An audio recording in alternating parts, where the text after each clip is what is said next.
not confronting the development challenge, continuing to take the victim stance, continuing to rely on the largesse and the beneficence of supposedly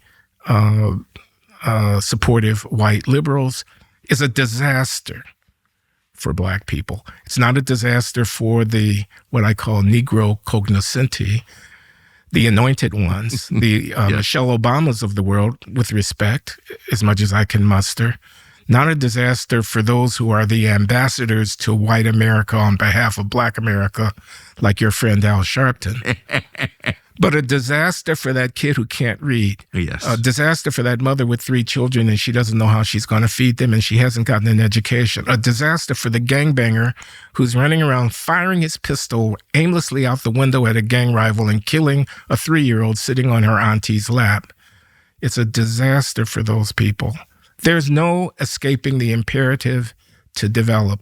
There's no substitute for being effective, for having a mastery over skill, for having solved the basic problem of life, which again, I say is how do I comport myself in a way that is both dignified and consistent with my own and my children's prosperity?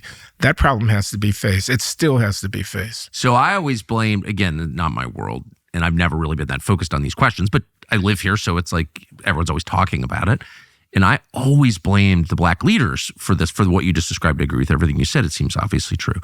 But I always thought, it's Sharpton's fault or Jesse Jackson's fault or whatever. And it took me I'm still trying to figure it out, but it does seem like they themselves were pawns, actually. That's my current thinking on this. I don't know if you've thought about this or noticed this or know what I'm talking about, but it does feel like, you can criticize Sharpton or whatever, and you should. It's obviously corrupt and it's all silly and all that, the shakedown, all that stuff. But he's not doing that by himself, actually. He's being used by other people, probably not Black people, who are deriving some bigger advantage from the status quo. I don't disagree with that. And they never get any attention.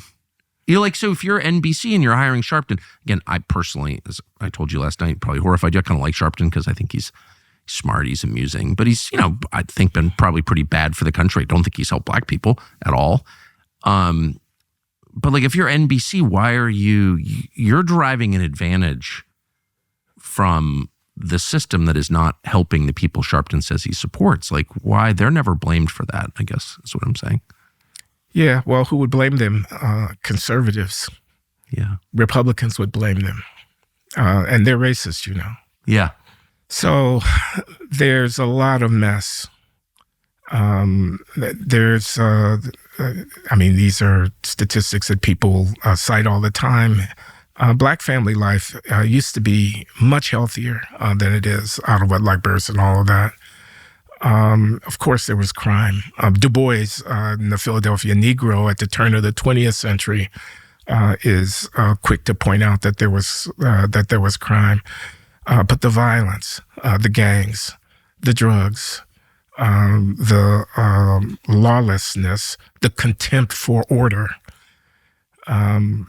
This was a development that we can see emerging in the post-civil rights environment. So it's a mixed bag, I think. You can speculate, and people do, about the sources of this dissolution, and I think they are many. I think they are the incentives of welfare transfer programs, which encourage people to live in ways that were ultimately not socially productive. I think the change in the larger culture in which these liberatory sexual revolutions gave the back of their hand to a set of conventions, expectations, and restraints that were, freedom imposed, freedom limiting. You couldn't just do anything you wanted to do and maintain the respect of your peers, but we're also order inducing.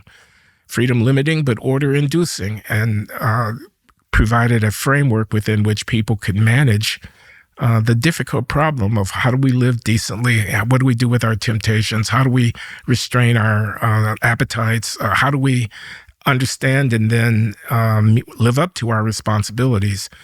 And I think that's a society-wide development, not just something that happens in Black communities. So we, a year ago, went around to different companies we thought were cool and said, do you want to advertise with us? And we tested every single product that we advertise. And one that everybody who works here has fallen in love with is Cozy Earth. They're super into it. Cozy Earth sells all kinds of great things, but one of the coolest is their sheets. They are comfortable, breathable, super soft. You will be psyched to get into bed with these sheets. Everything from their bedding to their loungewear. Sounds embarrassing, but it's awesome. Everybody here on staff uses all of it. People had never heard of Cozy Earth before. Now they're very, very into the company. There's no reason not to give it a try. They have a 100-night sleep trial, a 10-year warranty. You've got nothing to lose at all. Just visit CozyEarth.com. Use the code Tucker for up to 40% off. That's sheets, towels, pajamas, everything that's soft is at CozyEarth.com. Use the code Tucker. And by the way, if you get a post-purchase survey, tell them the Tucker Carlson Show sent you. But I think the politics of racial claiming, the victim psychology and mentality that ends up with reparations as your arguing point, I don't think those are healthy things. These are things I've written about in my own work. So I experienced all of this from like sort of the other side. I didn't grow up around a lot of Black people, only kind of rich Black people. But I grew up around a lot of white liberals who were very invested in talking about the civil rights movement. And from that, they derived like moral authority, great moral authority. Like, I'm on the side of Black people, therefore I'm a good person. Yeah. And it does feel like maybe they were the great beneficiaries of the whole thing. Like there was sort of no downside for them.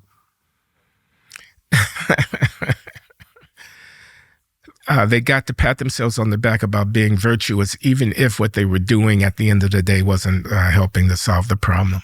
It does feel that way. I mean, again, I've never lived on the south side of Chicago, but I've heard a lot of rich people talk about it. Here's what I think, Tucker. I think, and I've written about this in essays and so on. I think that there are basically two dispositions that you can have in thinking about the persistence of racial inequality, what I call the bias narrative. And the bias narrative is that we're behind because they have kept us out. Right. And that affords your white liberal do-gooders an opportunity to side on the historical imperative of let's stop the bias, Exactly. Let's fight racism, anti-racism. And there's the development narrative. And the development narrative basically says the long history of enslavement, Jim Crow exclusion, and segregation has left African Americans with an imperative to develop our human potential more fully. We were denied the complete opportunity to do so. The doors, however, have opened substantially, and the ball is in our court. That is the existential challenge, in my opinion, that African Americans have faced for a half century since the end of the civil rights movement, to grasp the nettle and to seize the imperative of measuring up, of fulfilling our potential, of development. The white liberals that you were just referring to, who are interested in being on the right side of history by doing the right thing by Black people, embrace the bias narrative and give us an excuse to not take up the challenge of the development narrative. Meanwhile, the country is moving on. The world is moving on. Yes. The world gets small. You get globalization. The world gets shaken by one after another technological revolution, which changes everything. And we're in the midst of one right now with AI and all that's going on. The demography changes. You get tens of millions of people coming from non-European ports of call and making their lives in this country. There are more Hispanics by far than there are Blacks in the United States right now. The Asians, if you can speak in those generic terms, are here to stay. The world is getting small. Thanks for watching our YouTube channel. We hope you'll subscribe to it. And by the way, you can hit the little bell on there and get notifications every time we produce a video. We hope you'll do that also.